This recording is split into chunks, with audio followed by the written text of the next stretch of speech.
இந்த 1000 ஆண்டு பழமையான கோயில இங்க சுத்தி வந்துட்டு இருக்கும்போது இந்த கோபுரங்கள்லாம் வந்து வித்தியாசமான காட்சி அளிக்குது. இதுல சார் இது என்ன காரணம் சார்? அந்த கோபுரம் பாத்தீங்கன்னா ஒரு மாடல்ல இருக்கு, இந்த கோபுரம் வந்து ஒரு சாயலா இருக்கு. இது என்ன காரணம் இது? முன்னையே சொன்ன மாதிரி பல்லவருடைய ஆட்சி காலத்துல இந்த கோவில் கட்டப்பட்டதுன்றது கல்வெட்டு சான்று இருக்கு. பல்லவருடைய ஆட்சி காலத்துல பாத்தீங்கன்னு சொன்னாக்கா அம்மனுடைய சன்னதி வந்து விஜய நிருபதுங்கவர்மன் அப்படின்னு சொல்லக்கூடிய பல்லவ மன்னருடைய காலத்துல கட்டி முடிக்கப்பட்டிருக்காங்க. அதன் பிறகு சோழருடைய ஆட்சி காலம் வந்ததுனால 3ஆம் குலோத்துங்கன், ராஜராஜன் மாதிரியான சோழருடைய காலத்துல சுவாமியினுடைய கோபுர விமானம் கட்டப்பட்டிருக்கு. அது சோழருடைய கட்டடக்கலை வடிவமைப்புலையும், அம்மனுடைய கோபுர விமானம் பல்லவருடைய கட்டடக்கலை வடிவமைப்புலையும் கட்டியிருக்கு. சோழர் காலத்தில் இந்த கோவில் பாத்தீங்கன்னு சொன்னாக்கா வெண்குன்றத்து கோட்டத்து மருதாடு நாடாகிய மருதாடு அப்படின்ற பெயர்லையும், சுவாமியினுடைய பெயர் வந்து அகிலம் முழுதுடையார் அப்படின்ற திருநாமத்தோடும் சோழருடைய காலத்துல வழங்கப்பட்டிருக்கு. அதுக்குண்டான கல்வெட்டு சான்று சுவாமியினுடைய இந்த கருவறை சுற்றுச்சுவர்ல எல்லாமே கல்வெட்டுகளாகவே பொறிக்கப்பட்டிருக்குங்க. சோழர் காலத்துல கோவிலுக்கு நிலங்கள் தானமாக கொடுத்திருக்காங்க. அந்த நிலங்களை பராமரிப்பு பண்றதுக்கான ஆள்களுடைய பெயர் முதற்கொண்டும் சாவா மூவா பேராடுகள்னு சொல்லி ஆடுகளை தானமாக கொடுத்து அதன் மூலியமா விளக்கெரிய வைப்பதற்கான கல்வெட்டு சான்றுகளும், அதை பரிபாலனம் செய்வதற்கான அவர்களுடைய பெயர்களும். இந்த ஊர் ஏரி வந்து திருவண்ணாமலை மாவட்டத்துல 2வது பெரிய ஏரியாக இருக்குங்க. அந்த ஏரிக்கு மதகு தூம்பு அமைத்து கொடுத்தவர் நிருபதங்கவர்மன் என்ற மன்னர் தான் அமைச்சு கொடுத்திருக்காரு. 12ஆம் நூற்றாண்டுல அமைச்சு கொடுத்திருக்காங்க.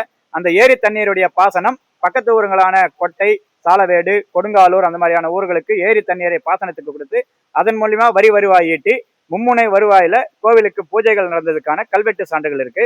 இந்த கட்டடக்கலையும் வந்தாங்க, பல்லவர் கால கட்டடக்கலையும் இதுல இருக்கு, சோழர் கால கட்டடக்கலையும் சேர்ந்தா போல இருக்கு.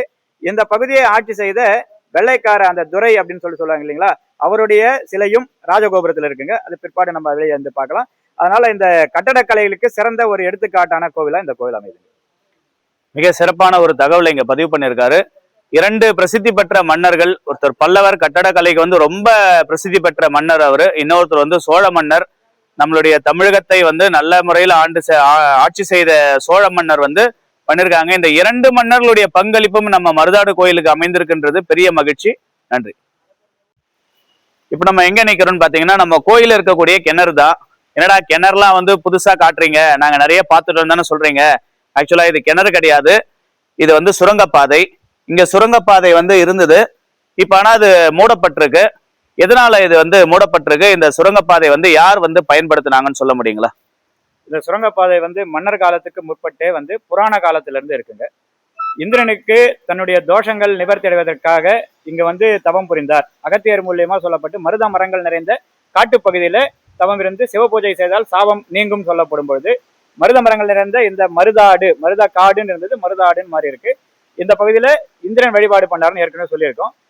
சாப விமோசனம் பெற்றதுனால இந்திரன், தேவர்கள் எல்லாரும் அகத்தியருடைய தலைமையில முனிவர்கள், ரிஷிகள் எல்லாருமே இந்த சுரங்கத்துழாய் வழியாக அரூபமாக, அதாவது மறைவாக வந்து பிரசாதம் வாங்கி போறதா இன்றளவும் ஐதீகமா நம்பப்படுது. ஒவ்வொரு வெள்ளிக்கிழமையும் அம்மன் சன்னதியில வந்து பிரசாதம் வாங்குறதா. அதன் பிறகு மன்னர் காலத்திலே இந்த சுரங்கப்பாதை பயன்பட்டு இருக்கலாம், அதற்குண்டான ஆதாரங்கள் கிடையாது. ஆனால் இன்றையளவும் இந்த கிணத்துக்குள்ள இறங்கணும்னு சொன்னாக்கா இப்ப வரைக்கும் கூட ஒரு 10 அடி தூரம் நம்ம நடக்கிற அளவுக்கு உள்ள வழி இருக்கு. பசங்க அதுல இறங்கி பாதுகாப்பு இல்லாம போயிட்டதுக்காக இப்போ அதை தற்காலிகமா மூடி வச்சிருக்காங்க. இங்கே நிறைய அவர்கிட்ட பேசும்போது நிறைய ரகசிய தகவல்களும் நிறைய வந்து ஷாக்கிங்கான நியூஸ் இருக்கு.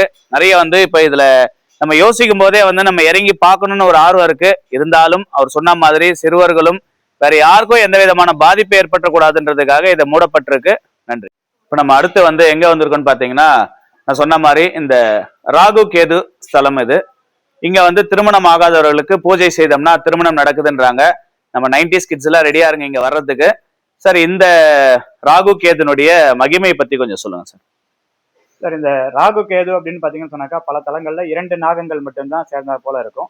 ஆனா நம்முடைய தளத்துல பார்க்கும்போது 5 நாகங்கள் ஒன்றாக சேர்ந்தது.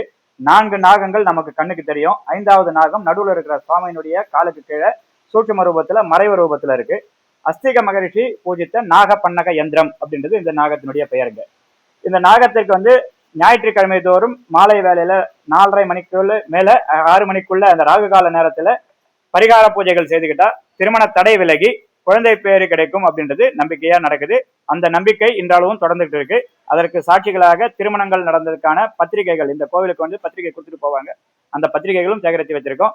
அவர்கள் மூலியமாக அடுத்தவங்களுக்கு சொல்லி நிறைய பேர் இந்த பரிகாரங்கள் செய்து கொள்வாங்க.